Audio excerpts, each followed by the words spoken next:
Housing Bureau's independent checking unit testifies in Wang Fuk Court investigation. Foreign Minister Wang Yi meets with Iran's Abbas Araghchi in Beijing. The Pope says U.S. President Donald Trump is misrepresenting his views on nuclear weapons.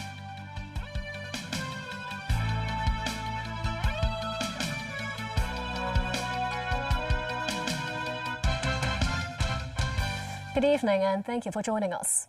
The public hearing by the independent committee investigating the deadly fire at Wang Fuk Court in Tai Po resumed today, with a senior maintenance surveyor from the Housing Bureau's independent checking unit testifying for the first time. He admitted his unit mainly relied on consultants regarding supervision work at the housing estate, adding that he did not read the relevant inspection reports thoroughly. Timothy Lee has more. Senior maintenance surveyor Ku Peng from the Housing Bureau's independent checking unit arrived at City Gallery in Central this morning to give his first testimony. According to ICU regulations, the unit must initially approve the consulting firm's registered staff's reports on their building inspection work. But it was revealed during the hearing that the ICU would only pick 16 reports to check every month, among which only one-third consisted of on-site inspections.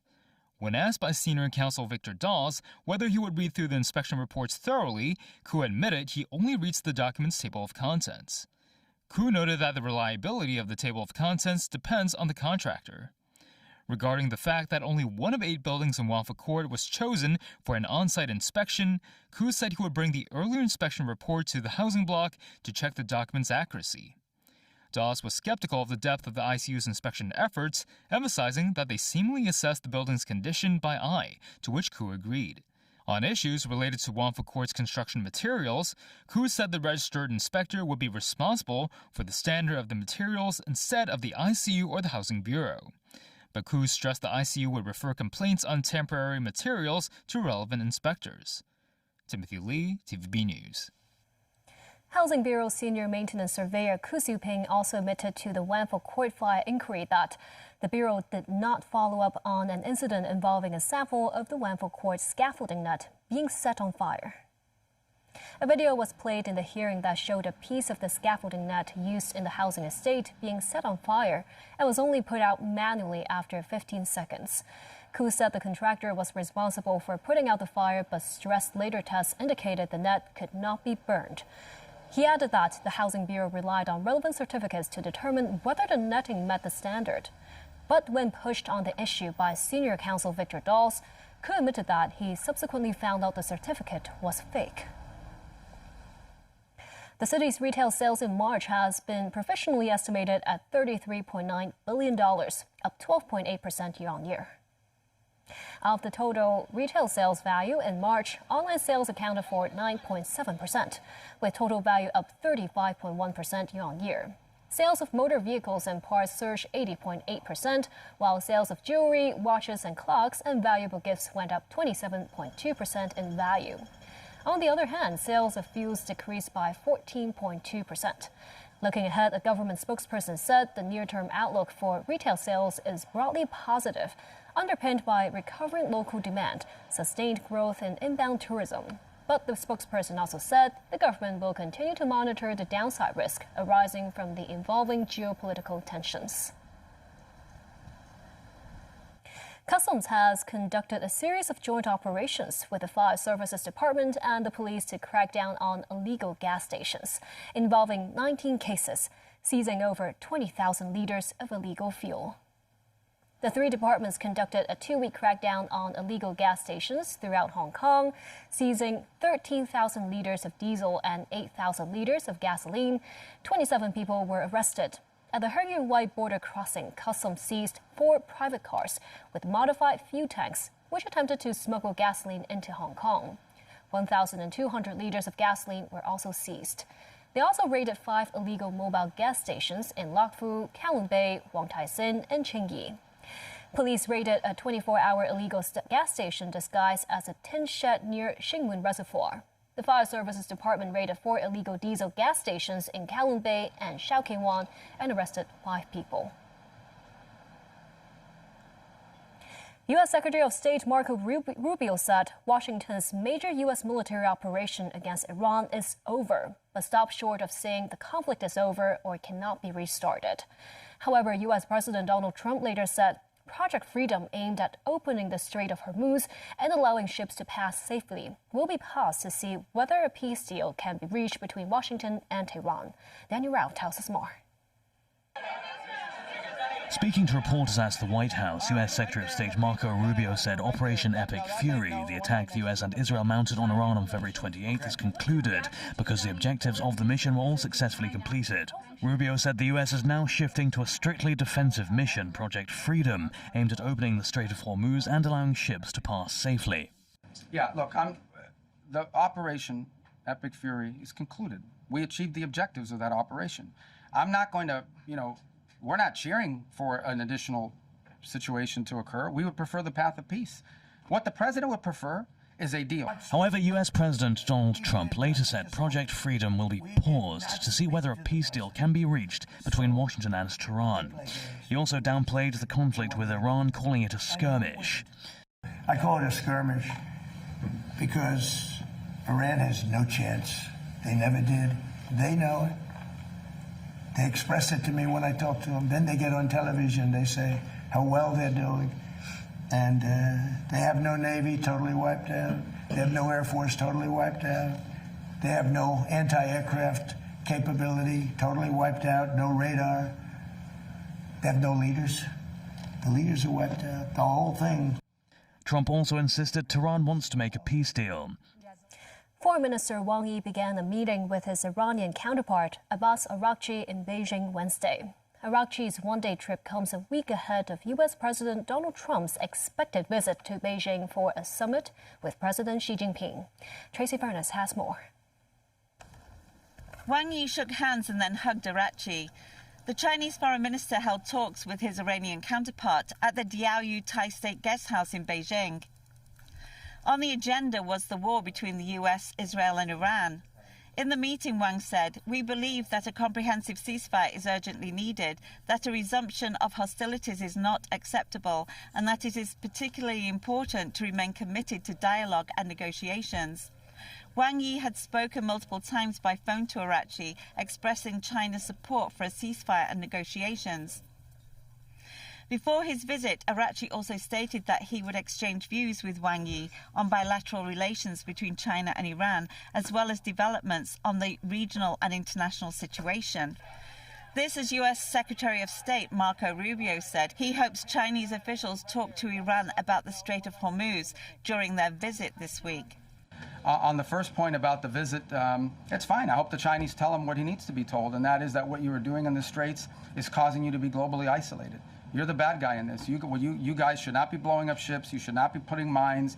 You should not be trying to hold hostage the global economy. I hope the Chinese bring, whether it's done privately, but I hope it's done directly, that's the message they deliver to them. Tracy Furness, TVB News. Meanwhile, U.S. President Donald Trump has offered an optimistic take on U.S.-China relations, calling President Xi Jinping a tremendous guy. We'll have a very good relationship with President Xi. I find him to be a tremendous guy, and we get along well, and you see how we do. We're doing a lot of business with China and making a lot of money. We're making a lot of money. It's different than it used to be. But I'll be talking about, that'll be one subject. But he's been very nice about this. In all fairness, he gets like 60% of his oil from Hormuz, and I think he's been very respectful. We haven't been challenged by China. They don't challenge us, and he wouldn't do that. I don't think he'd do that because of me. Pope Leo XIV calls out U.S. President Donald Trump on misinterpreting his views on Iran and nuclear weapons. The Pope urges for more peace talks. His comments come in the wake of U.S. Secretary of State Marco Rubio's trip to the Vatican later this week. Gloria Feng has more on the story. Speaking to reporters in Italy, Pope Leo XIV maintains he never said Iran should obtain nuclear weapons and that U.S. President Donald Trump has been misrepresenting his views. The statement came after Trump shared his renewed criticism of the Pope's stance on Iran in an interview, saying that the American-born pontiff believes it's okay for Iran to have a nuclear weapon and that his views are endangering a lot of Catholics and a lot of people. The Pope says he's spoken out against nuclear weapons since he was elected and is aligned with the Church's long-standing views on the matter. He calls for peace talks rather than more arms. Ever since the entrance into the nuclear age, the whole concept of war has to be reevaluated in terms today. And I always believe that it's much better to enter into dialogue than to look for arms and to support the arms industry, which gains billions and billions of dollars each year, instead of sitting down at the table, solving our problems. Over in Washington, Secretary of State Marco Rubio downplays the rift between the heads of state and says Trump's criticism are rooted in his opposition to Iran potentially obtaining a nuclear weapon. I think what the president basically said is that Iran can't have a nuclear weapon because they would use it against places that have a lot of Catholics and Christians and others for that matter. Gloria Fung, TVB News. And still ahead, Canary Islands refuse request to dock cruise with suspected case of hantavirus. Chief Executive John Lee meets with Uzbekistan Prime Minister during a visit to the city.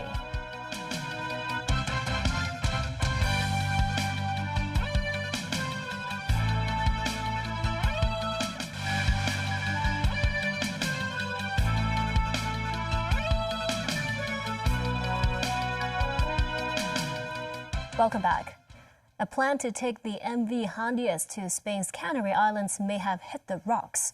The leader of the Spanish islands is saying no to the Dutch ship's entrance. Meanwhile, an isolation area is being set up in Cape Verde for the cruise ship that carried passengers infected with hantavirus. This comes 2 days after 3 on board died and 3 others fell ill. Gloria Fung has more. Only a few have been allowed to disembark the cruise ship MV Hondias, sitting off the coast of Cape Verde, where suspected hantavirus has been detected. National Director of Health of Cape Verde, Angela Gomez, says an isolation area has been set up and a team of medical professionals have gathered to support the 84 passengers and 61 crew members trapped on the ship. 4 passengers were removed from the boat as of Wednesday morning. Another man reportedly infected on board has returned to Zurich and is being treated, the Swiss government confirms. A passenger currently on board says they're not in quarantine, but are being told by the World Health Organization to keep their distance from each other. She furthers that the atmosphere is relatively good given the circumstances, with some passengers wearing masks. The cruise ship has been waiting for help off the coast of Cape Verde in the Atlantic Ocean since Monday after 3 passengers died and at least 3 others left seriously ill in a suspected outbreak of the rare hantavirus. The Dutch ship was on a weeks-long polar cruise from Argentina to Antarctica. It remains unclear how an outbreak could have started, and the World Health Organization says it was investigating the situation. While the Spanish government had earlier offered to let the ship dock at the Canary Islands, the local government is saying no to the plan, and its leaders said the islands have not been given enough information. Gloria Fung, TVB News. 2 people have died in a shopping mall in North Dallas, Texas, when a man opened fire at 5 people. The shooting happened Tuesday in an area known as Koreatown in Carrollton. So we're shocked and we're mourning. This is something that doesn't happen often. Again, we're not immune to something like this happening. So we are waiting for the investigation to be concluded and get the details, more details. But at the same time, we want to try to see what we can do for the victim as well as help the community heal.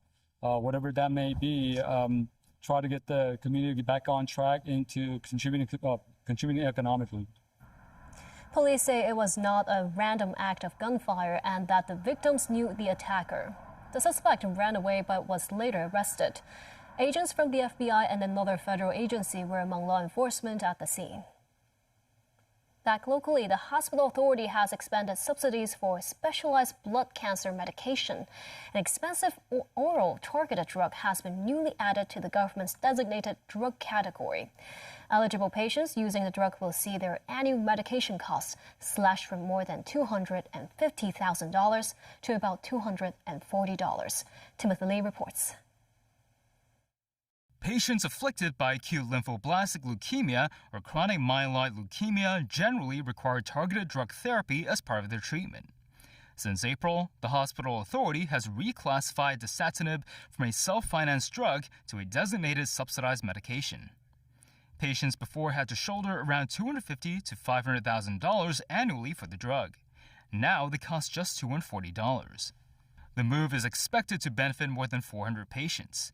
The hospital authority anticipates around $50 million in additional expenditure annually. For the doctor to choose to treat the patient. HA's chief pharmacist William Chui says dasatinib is a second-generation blood cancer treatment drug. It works faster with stronger efficacy than the previous generation with similar side effects. It's also taken once a day, compared with 1 to 2 doses daily for the older medication. Separately, the hospital authority has added 11 new drugs to its drug formulary since January 1st, including 4 targeted therapies for different types of cancer. Among them, 2 newly listed drugs fall under the safety net funding category. They include glofitamab for treating lymphoma and momelotinib for treating myelofibrosis.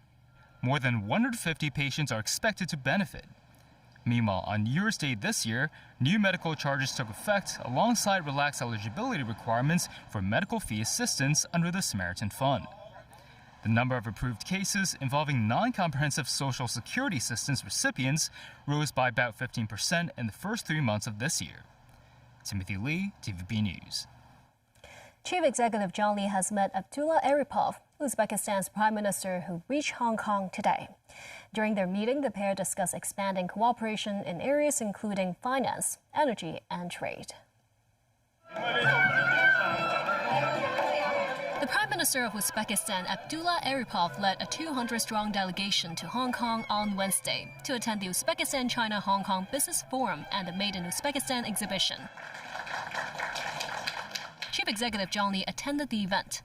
In a global economy fraught with geopolitical uncertainties and fragmented trade and investment flows, Hong Kong is where you want to be.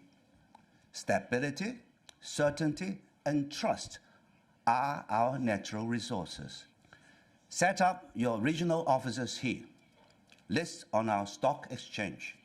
Use our world-class professional services and reach every market, every corner of China and the world. Uzbekistan-Xitoy iqtisodiy forumida Aripov says Uzbekistan has introduced sweeping reforms in recent years and is reshaping the country into a more competitive and investor-friendly economy with easing foreign exchange controls and capital flows. He notes that bilateral trade with China has grown threefold over the past 5 years, with a target of reaching $20 billion this year. He also highlights some 90 mining and green energy projects in their Central Asian country worth a total of $2.2 billion, inviting Chinese and Hong Kong companies to participate in the key mineral extraction and energy development projects. Aripov stayed in Hong Kong for just 1 day before departing for Beijing on a charter flight in the evening, where he will co-chair the China-Uzbekistan Intergovernmental Cooperation Committee meeting with Chinese Vice Premier Liu Guozhong. Earlier in the day, Chief Executive John Lee met Aripov at Government House. Both sides exchanged views on strengthening Hong Kong-Uzbekistan cooperation and deepening engagement under the Belt and Road Initiative. The government will gazette amendments on Friday to open up parts of the frontier closed area at Mai Po and Lin Ma Hang in Chateau Coq. Mai Po is a nature reserve, well known for its variety of birds. The Security Bureau says the amendment will remove the Mai Po marsh area from the frontier closed area boundary. The public will only need to apply for access from the Agriculture, Fisheries and Conservation Department and will no longer be required to obtain a closed area permit from the police. Following the setup of Robin's Nest Country Park, the government has already opened the specified frontier closed area section there in January last year on an exemption basis. The latest policy will turn that into a permanent arrangement, allowing the public to travel in and out of Lin Ma Hang in Chateau Coq on green minibuses. The 2 amendments will be tabled at LegCo on May 13th and aim to take effect on July 24th. And that's the news. Thank you for watching.